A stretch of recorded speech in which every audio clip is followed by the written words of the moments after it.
Hey guys, Brody Swisher here, and today we're going to answer the question, can you fall out of a tree saddle? Now, if you're not familiar with saddle hunting, the tree saddle concept, just do a quick Google search, look up YouTube, social media. You'll find bukus of information about this current trend that some might say is just a fad. It's just the latest thing. It's a fad among deer hunters and mobile hunters. But honestly, saddle hunting has been going on for decades. Guys have been hunting out of tree saddles for a long, long time. And while it is a current trend and while it has gained popularity in recent years, it's been going on for a long time. But a lot of guys in recent years, when they see this concept, when they see somebody trying a tree saddle, or maybe they're intrigued by it, one of the first questions I get is a guy saying, man, can't you fall out of that? That thing looks a little sketchy. I'm not gonna do that. That doesn't look safe. So we're gonna try that today. And as any loving father would, I'm gonna let my child go first and let him see, can you fall out of a tree saddle? All right, the saddles we're using today are from Tethered. Check them out at tetherednation.com. I've got mine. Easton's loaded up with his cinched down tight to fit him well. And he's basically just gonna go through the motions of a close encounter shot, leaning over, tipping over, all the things you might do and think, hey, I'm gonna fall out of this thing, or can you fall out doing that particular move? And so he's gonna kind of go through that again, that leaning over for a close encounter shot, and give you an idea, can you fall out of this saddle? Now, despite what some people might think, saddle hunting is a very, very comfortable style of hunting. So comfortable, you can even do it in a pair of Crocs. The saddle keeps you snug, it keeps you comfortable, and it's even almost a fun way of hunting. You're up there, you're swinging. If you're not careful, you'll start swinging so much, just having fun in the stand.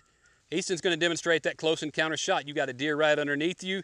That's when you're leaning too far and you think, man, this is where you're gonna slide out of this saddle. This is where things could get ugly. But as you see, he's leaning over, he's safely tied in, anchored in.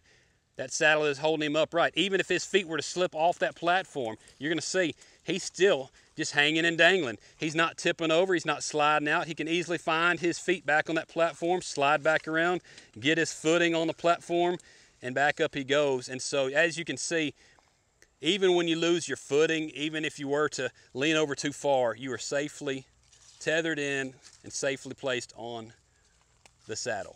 All right, you got to look at what it's like for a young lad to be in the saddle and get a feel for how he maneuvers, the fact that he did not tip over, he did not slip out or slide out. But what about when you put a 200 plus man in the saddle? We'll kind of go through some of those same motions. Again, the shot leaning over, but what about tipping over backwards? A lot of guys are like, man, I feel like I'm gonna fall back. I feel like I'm gonna fall out of that. But honestly, you can stay in this saddle. Even if you were to flip over backwards, feet up in the air, you're gonna be in this. A lot of guys will ride the tree. A lot of guys will lean back. But man, let me just give you a quick look. When you put your feet up in the air, you're still in there. Feet in the air, I'm upside down, hands dangling in that sucker, not coming out. Again, the way this saddle wraps around you and around your waist, you're not coming out of it. Now, a lot of guys ask the question, what happens if my feet were to come off? I just showed you when you lean back too far, or the fact that I can put my feet up in the air and be completely upside down. It's got me around the hips, safely anchored into the saddle. But what about just when you're leaning over to the side too far and your feet come off again? Same thing. You may slide around that tree, but again, it's gonna bring you back. That tether's in line. It's gonna bring you back in line where that tether rope's centered up on the tree. Same thing on this side of the tree. You lean out too far, maybe you think you are, and there, again, you're swinging and you're straddling the tree, but your feet back on the platform, back in place, good to go. Now, Easton already gave us a look at that downward shot. I'm gonna do the same. It's easier than ever in a saddle. I just drop into the tree, straddle the tree, and I can use my knees to kind of secure, shooting straight down. There's no shot that's too close. You can shoot that straight down shot, easier than ever with the saddle. Really slick, really simple. But again, what happens if you do lean out too far? What happens if you dump over? You sit there and you lean out too far. My feet are up in the air. Just gonna come back and find my place on that platform. Not losing my bow. Gonna get right back to the tree. Some folks might drop their bow.